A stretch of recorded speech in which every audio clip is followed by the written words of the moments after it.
जय हिंद छात्रों, कैसे हो? उम्मीद करता हूँ अच्छे होंगे। मेरे प्यारे छात्रों, स्वागत करता हूँ आपका अपने यूट्यूब चैनल विकास धमाका हिंदी किंग पे। प्रिय छात्रों, आज के इस वीडियो में हम पढ़ेंगे वाच।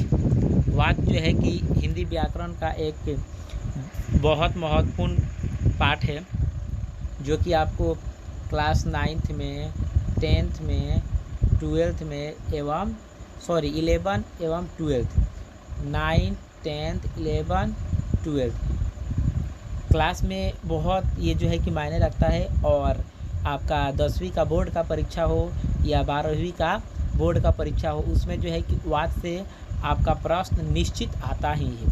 तो चलिए इस वीडियो में हम आपको सरल एवं आसान तरीके से वाच समझाने का प्रयास करते हैं। उससे पहले आपसे रिक्वेस्ट करते हैं कि अगर आप मेरे चैनल पर पहली बार आए हैं तो मेरे चैनल को सब्सक्राइब कर लीजिए। चलिए स्टार्ट करते हैं आज का ये खास वीडियो। वाच, जिसको इंग्लिश में हम लोग कहते हैं वॉइस, इंग्लिश में बोलते हैं वॉइस और हिंदी में बोला जाता है वाच। तो सबसे पहले वाच की परिभाषा हम लोग जान लेते हैं। वाच कर्ता, कर्म या भाव, क्रिया के अनुसार क्रिया के रूप परिवर्तन को वाच कहते हैं। ध्यान दीजिएगा, कर्ता, कर्म या भाव, क्रिया के अनुसार क्रिया के रूप परिवर्तन को वाच कहते हैं। जैसे जैसे जैसे राम रोटी खाता है, राम रोटी खाता है। कर्ता के अनुसार क्रिया, कर्ता की प्रधानता। देखिए, कर्ता के अनुसार क्रिया किया गया है, ठीक है। कर्ता कौन है इसमें आपका? तो राम है। कर्ता कौन है? राम है। और कर्ता के अनुसार कौन सा क्रिया किया गया है?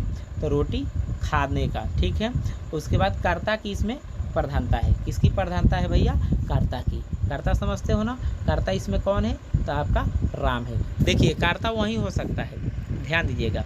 कर्ता दो ही व्यक्ति हो सकते हैं, एक तो संज्ञा, कौन? एक तो आपका संज्ञा कर्ता होगा और दूसरा आपका जो है कि सर्वनाम कर्ता होगा, ठीक है। याद रखेंगे हमेशा, किसी भी वाक्य में अगर संज्ञा हो पहले या सर्वनाम हो तो वहीं जो है कि आपका कर्ता होगा, ठीक है।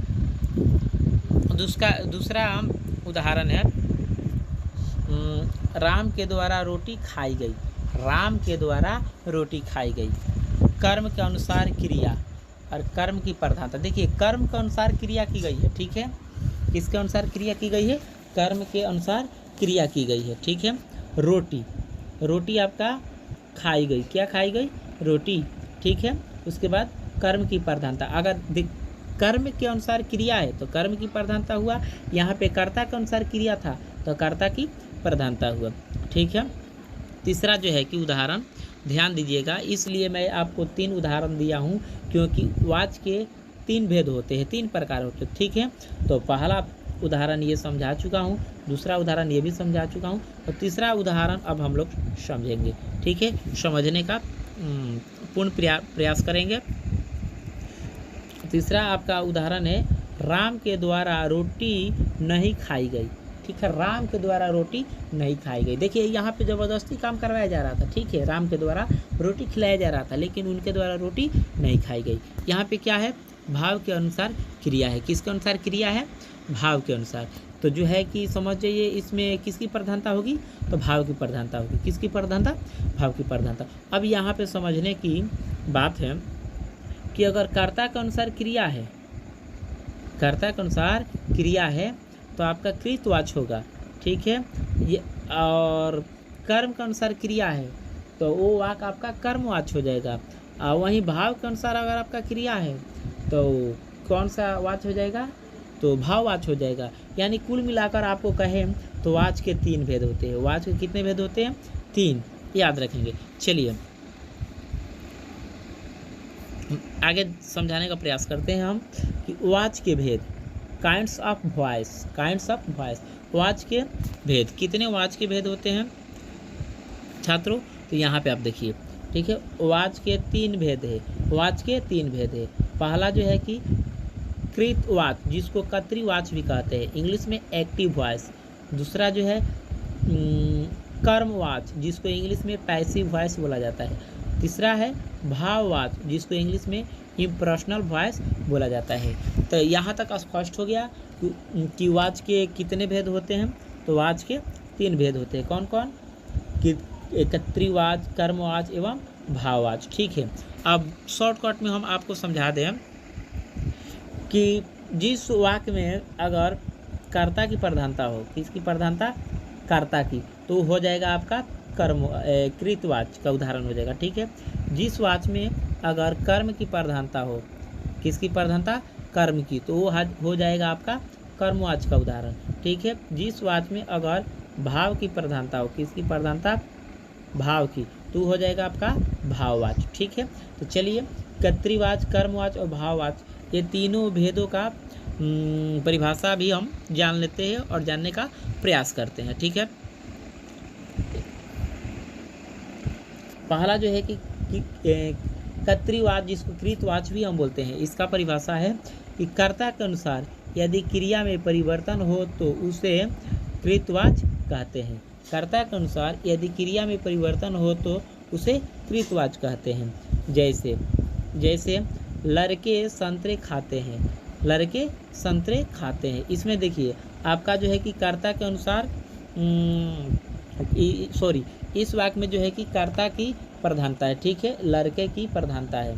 ठीक है, संतरे खाने का काम कौन कर रहा है? लड़के कर रहा है, ये आपका कर्तृवाच। और दूसरा जो है कि कर्मवाच, कर्मवाच की परिभाषा है, ध्यान देंगे, थोड़ा जूम कर लेते हैं। कर्मवाच, कर्मवाच की परिभाषा है, कर्म के अनुसार यदि क्रिया में परिवर्तन हो तो उसे कर्मवाच कहते हैं। जैसे लड़के द्वारा संतरे खाए जाते हैं। देखिए इसमें द्वारा लग गया, क्या लग गया? द्वारा लग गया, तो समझ जाइए इसमें कर्म की प्रधानता हो गई। किसकी प्रधानता? कर्म की प्रधानता, तो कर्मवाच हो गया। ठीक है, तीसरा जो है कि भाववाच,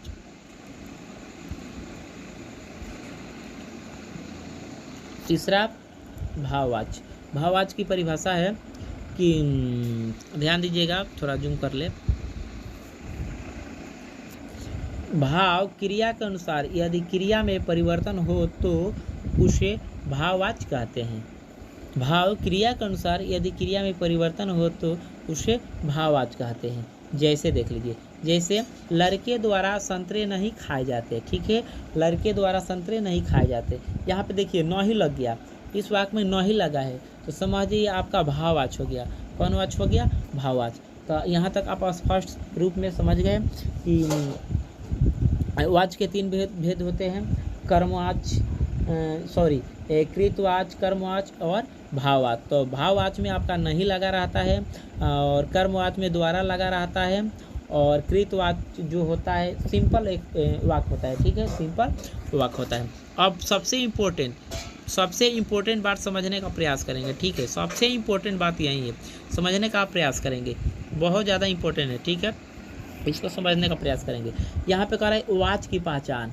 ठीक है, वाच की पहचान, मात्र 2 सेकेंड में आप वाच की पहचान कर लेंगे। कितना ही बारा आपके सामने सेंटेंस हो, वाक्य हो, अगर आपसे कहा जाए कि ये वाक्य किस वाच का है तो आप 2 सेकेंड में बता दीजिएगा। ये मेरा वादा है, मेरे ट्रिक अपनाइए। क्या अपनाइए? ट्रिक अपनाइए। तो देखिए कर्तृवाच, कृतवाच, जिसको कृतवाच भी हम कहते हैं, कृतवाच की पहचान क्या होता है? जैसे कर्ता ने या सुन कारक चिन्ह, जिस वाक्य में अगर ने लगा हुआ है, ठीक है, या ने नहीं लगा हुआ है, तो वो आपका क्या हो जाएगा?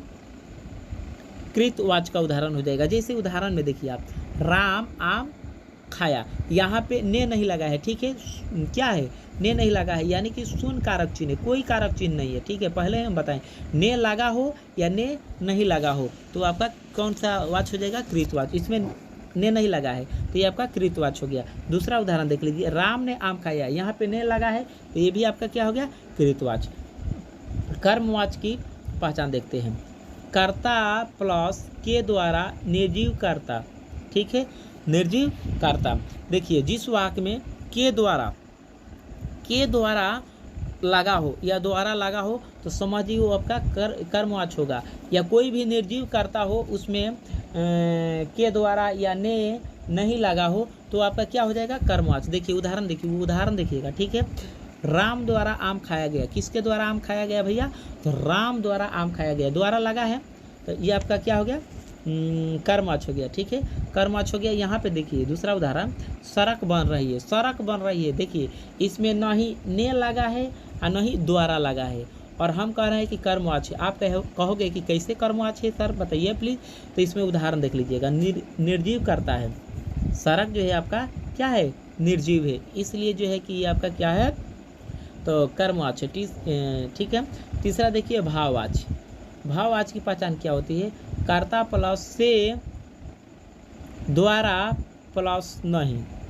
ठीक है, भाववाचक में से द्वारा लगा रहता है और नहीं भी लगा रहता है। ठीक है, किसी वाक्य में अगर के द्वारा से द्वारा नहीं लगा हो और सिर्फ नहीं शब्द लगा हो, नहीं शब्द, तो समझिए भाववाचक। जैसे यहाँ पे देखिए, सीता से पढ़ा नहीं जाता, सीता से पढ़ा नहीं जाता, यहाँ पे हम नहीं लिखे हैं, नहीं लगाया गया है, तो ये आपका क्या हो गया? भाववाचक। यानी पूर्ण रूप से स्पष्ट रूप से समझिए कि जिस वाक्य में जबरदस्ती काम कराया जाता हो या नहीं लगा होता हो तो आपका भाववाचक हो जाएगा। दूसरा देखिए, सीता के द्वारा पढ़ा नहीं जाता, यहाँ पर भी नहीं लगा है, तो ये आपका क्या हो गया?